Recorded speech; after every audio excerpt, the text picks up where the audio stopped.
Too much to do. Okay. How long ago did you decide doing something like Legacies? So, conceptually, I've wanted to do this kind of show pretty much since the start of my writing career, and I pitched a version of it back in like 2008 that went nowhere. So, and luckily for me, I ended up with the Vampire Diaries about a minute later, so that launched this whole world. But in terms of when I really felt like I could make it a series in this franchise was when we decided to do an age jump to make Hope 7 and 8 years old and 10 years old and not a baby in the middle of the originals. And then all of a sudden I saw a path to be able to create a really strong, unique ingenue and that I could put her into the world that I've always wanted to build. And we were still doing Vampire Diaries at the time, and I'd always wanted Alaric to kind of be the headmaster of that school. And so I thought, well, you know what? Now he has daughters, and they're witches, and they're trouble. And so what if Alaric and Caroline together could find a place and build a place for these kids? And then eventually we could, have a show. It could have a show of its own. What is the most exciting thing about go from vampires to, like, in some ways you have like 3 different shows, Yeah. but at the same time it's all from the same universe. Yeah, it's funny because usually you start with the young ones and then you age them up, and I aged up and then went backwards to go back to the teenagers. I think that is the fun of it. I mean, the originals is a show about a family dynasty over a millennia, and to be able to say, well, this is the next generation of that family is so cool. And then Mystic Falls has had centuries of vampire history, and now to say, well, we've got the new generation coming back into this town that has basically had its history rewritten, so they don't even know what that town has been through. It's so fun. I'm really enjoying it. So is some of that vampire history going to come back into Legacies? Like if you watch the Vampire Diaries, you're going to see all these like Easter eggs. There's definitely going to be a lot of Easter eggs in Mystic Falls specifically. Little hints and references to the past characters, past mythology, and that kind of thing. We're having a lot of fun with it, so it's like if you haven't watched the show, you wouldn't even notice what you're doing, but if you have, you can kind of get a little bit of a wink and a nod out of it. Will Klaus have any role in this Legacies world? Klaus will have the role that he's meant to have with his daughter. Like he obviously isn't with her because she's at a boarding school. So we'll have to see what kind of parenting that means when we get there. And we've only seen Hope through the scope of being with her family, being supported by her family. Like, how will her support system change when she's at the school? Because this is going to be more high school, more focused on her. How is it going to change? Hope, in spite of having had like a super chaotic, crazy, damaged, dysfunctional family, was also deeply loved.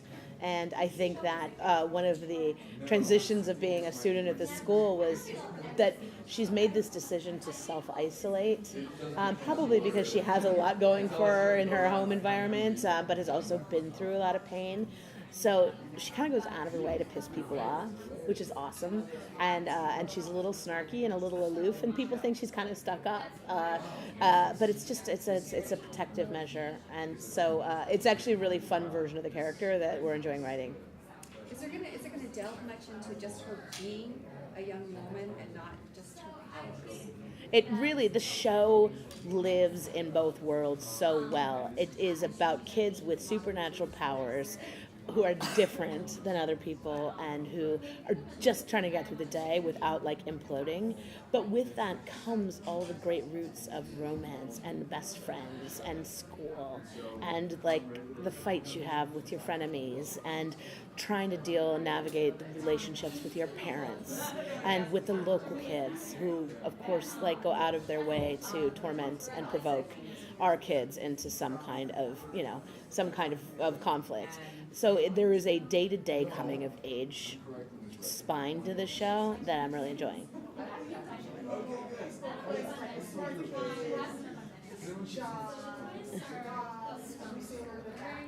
We actually were talking about how to differentiate the groups, and we've got different factions. You've got werewolves, vampires, witches, all trying to live harmoniously under one roof, which of course has never been done before. So we're sort of having fun with that. The vampires are like the cool kids, and the werewolves are sort of like the sportos, and the witches are the mean girls, and it's been hilarious, like bringing them to life like that.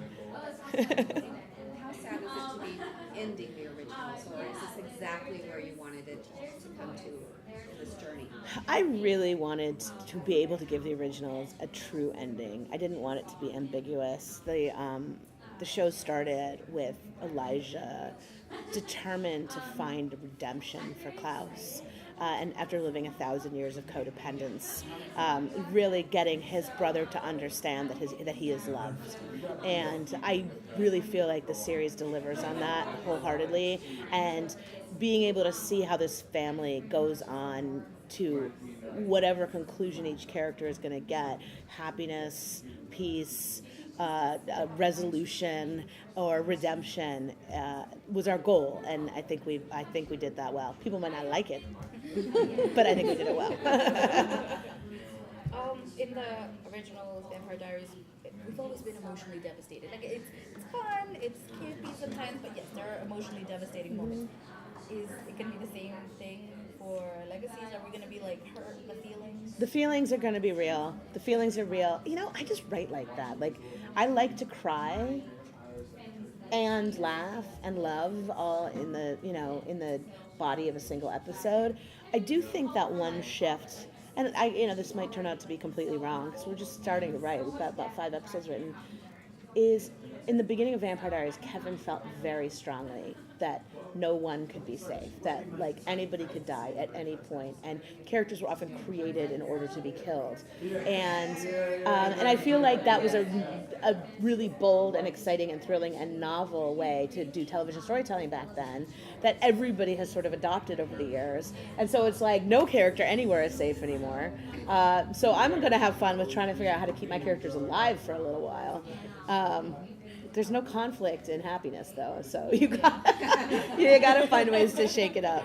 If you could define the tone, basically, of Legacies, what would you say it is? I think it's heightened honesty.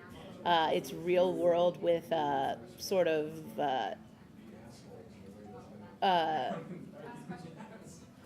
real world with a splash of color.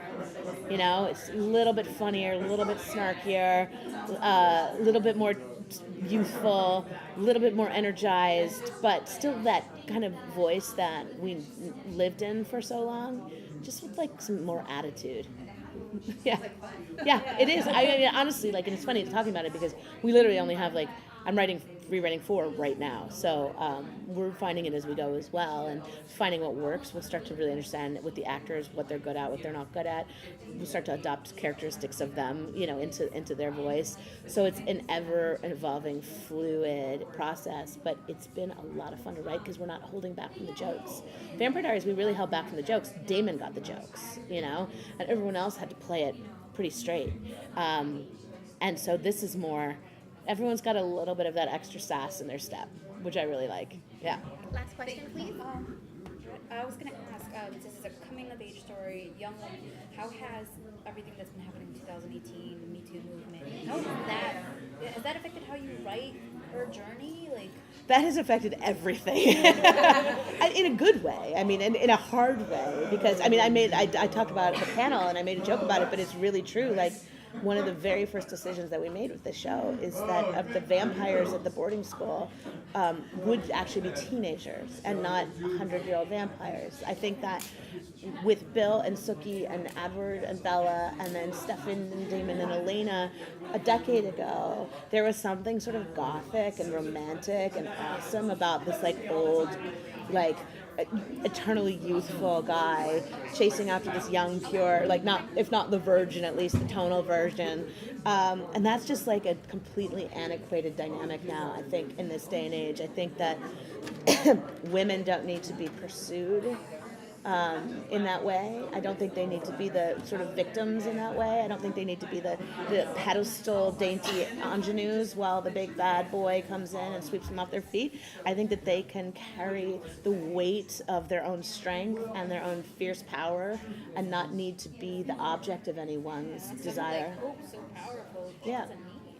Yeah, and so it's like our vampire right now, this kid MG, is hilarious because he's kind of a nerd, but like he's so cool and so energized and awesome. But he loves Lizzie Saltzman with all his heart, and she's just like not having it. And that's the vampire of our show right now. Of course, we'll open that world up and get more broody, sexy Paul Wesley types. But that's the difference, the singular difference. Thank you. Thank you.